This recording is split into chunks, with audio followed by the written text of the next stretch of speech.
We have multiple Winnipeg Jets updates to go over today as we have new details surrounding Dylan Samberg. His return is nearing. We're going to break that down as well as discuss some big updates ahead of tonight's game. Stay tuned for all that in this episode, but before we get into it, quick reminder to hit that subscribe button. If you're part of the percentage who aren't subscribed to the channel, make sure to smash that subscribe button. We're on the road to 10K over at Hattrick, and of course, 1,000 over here at Winnipeg Jets. Yes, but there's a lot to go over today, and there are some things to talk about, and Dylan Samberg is nearing a return. And obviously, when Dylan Samberg went out with an injury, we were hoping and we were optimistic about Ville Heinola, his pairing alongside Logan Stanley, which has looked pretty disastrous thus far.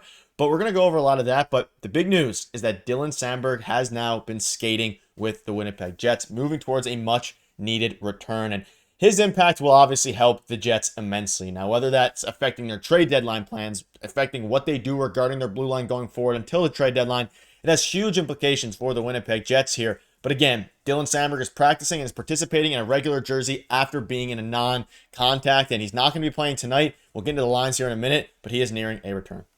He's nearing a return, and it looks like it could be imminent. It's not going to be tonight. Again, from Murat and obviously Michael here, he was skating this morning in a regular jersey. That's good news, right? Like, he's nearing a return from injury, and a pretty significant one. And I've been saying it all season. This is the glue guy. Him coming back and how well he plays and how well the defense core plays when he does ultimately return, and he's nearing a return, will determine what they're going to do at the trade deadline and who they're going to acquire at the deadline. I still think they're probably going to go out and get one defenseman, but who that is will really depend on how the defense core plays down the stretch here. So he was taking line rushes with scratches, so it looks like he's not going to play tonight, and that was pretty much confirmed by Scott Arniel as well. But we have some interesting line combinations to get to because there's some other injuries as well. So tonight could turn into a very interesting game and down the stretch here, because he's going to come back and they're going to have to figure out, who's going to play in that bottom pairing or who's going to play with him. Obviously, I would put him back with Neil Pionk. They had some chemistry going before he got hurt, but I think it's very interesting how this defense core is going to shape up, and we'll get to that later in the video as well. Yeah, we obviously know they're looking at multiple trade, plans, whether that's a center, whether that's wingers, whether that's defensemen. They're investigating it all, and I think their biggest need at this point, there's a bunch of different needs for them, and as you look at the line rushes today. So this is for the game tonight. Connor Scheifele, Velarde, Perfetti, Nemestikov, Ehlers, Niederreiter, Larry, Follow, Morgan Barron, Gustafson, Capari, and of course the D-core, Morrissey, DeMello, Stanley, Pion, Canola, and Coughlin. And obviously, it becomes very interesting now because and then we'll dive into this in a second here, we've been talking about Ville Heinola, Logan Stanley, how that pairing, when Dylan Samberg comes in, they're going to have a decision to make surrounding both Logan Stanley, Ville Heinola, who comes out, Coughlin, of course, as well, and Toninato, Samberg, all these different guys. And let's not forget, Hayden Fleury is also down with an injury right now. So when he comes back, things are going to get very interesting. They'll probably run with the initial blue line that they had to start the season when they went 15-0. But the Jets are going to have some huge decisions to make here, going forward as they get the return of both Hayden Fleury and, of course, Dylan Samberg. And another thing that's going on right now is Colin Miller is out of the lineup as well. He's suffered an injury as well. So he is going to be out for some time. Obviously, Scott Arniel had something to say about that. So, at morning skate this morning. So he's going to be out some time as well. So obviously the lines look a little wonky today at morning skate, and it could stay like this until Samberg returns, because it looks like Hayden Fleury, there's no real update revolving around him.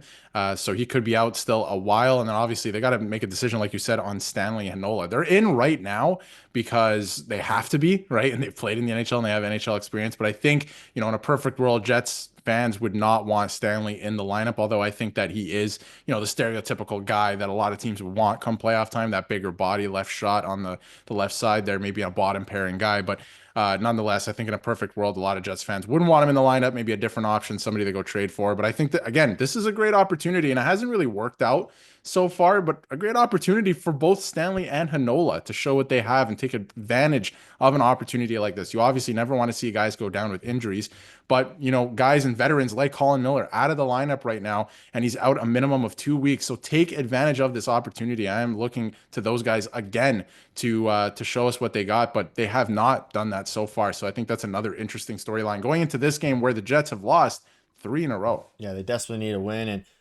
when Dylan Samberg returns, Hayden Fleury is having a great season. You have to assume he's in a factor. When he returns, Colin Miller, you can see here, suffered a fractured larynx. I'm probably pronouncing that wrong. Let me know down below.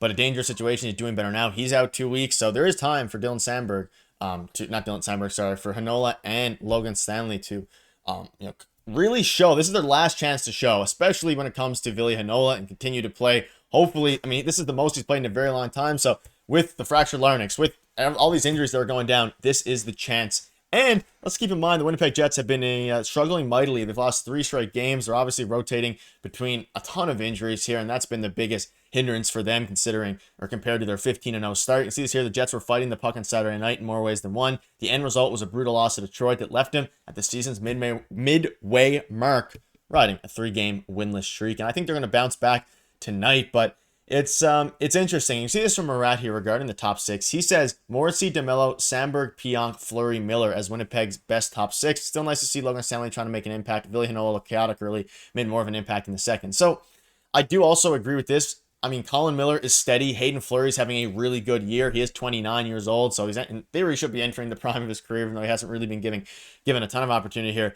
This top 6 that carried them to the 15-0, I think this is what they're going to rock with when those returns come, and they desperately need for everyone to get healthy, but also this also impacts their trade deadline upcoming as well. It does. And again, this is a perfect world, right? Like if everyone's healthy, which we haven't seen so far this year, right? But if everyone comes back and they're all healthy, this, I do believe, and I agree with Murat, that this is the definitive top 6. This is the defense core that has to go into the playoffs. You have a lot of guys here who have experience. Samberg and Pionk were great earlier in the season. You're not touching Morrissey and DeMello. It's more about fiddling around with the last pairing there. And I think Fleury and Miller offer a lot of experience, and obviously they're bigger bodies. So I think that makes perfect sense. And Heinola, hasn't shown enough this season to take over that spot yet. But again, great opportunity standing in front of him tonight. Logan Stanley, same idea, right? Like we've seen it in the comments. Jets fans are not big fans of Logan Stanley. So I think that he's on the outside looking in right now. But again, this is a perfect world. I still think that they go out. If they can upgrade on Hayden Fleury, and no disrespect to him, I think that this makes this team that much better and really hard to play against. If you have 3 solid defense pairings with Connor Hellebuyck, the scoring is going to take you somewhere. So that would be a recipe for success. So I think it's going to be very interesting. Who gets healthy and when? Who's stepping up or not stepping up in terms of younger guys and guys getting opportunities, and what that looks like heading into the trade deadline, because I think that they're probably going to look to upgrade. Yeah, and you look at, you see some thoughts here from Mike McIntyre. I think it has been a big swing and a miss regarding Logan Stanley and Ville Heinola as of late, and where they each rank on the Jets depth chart. Once they're healthy, unless they show something over the next couple of weeks, while Dylan Samberg returns, Colin Miller returns, Hayden Fleury return, this is their last chance. You have 3 regulars in the blue line that are out, and Ville Heinola and Logan Stanley haven't taken advantage of the opportunity yet that they've been given. And I agree, if they make out and they make out well over the next few games and next month or two as the trade deadline approaches, they acquire a great blue line, guy, whether that's a second pairing, third pairing, someone to help bolster this. It doesn't really matter where you throw them in. This team can be very dangerous. And I still wouldn't rule them out of acquiring, whether it's a center, whether it's a winger, something else as well, because they seem to be going all in. But that'll wrap it up. Let us know down below what your thoughts are on this, and do you want to see Logan Stanley continue to get playing time? Let us know. Thank you guys for watching.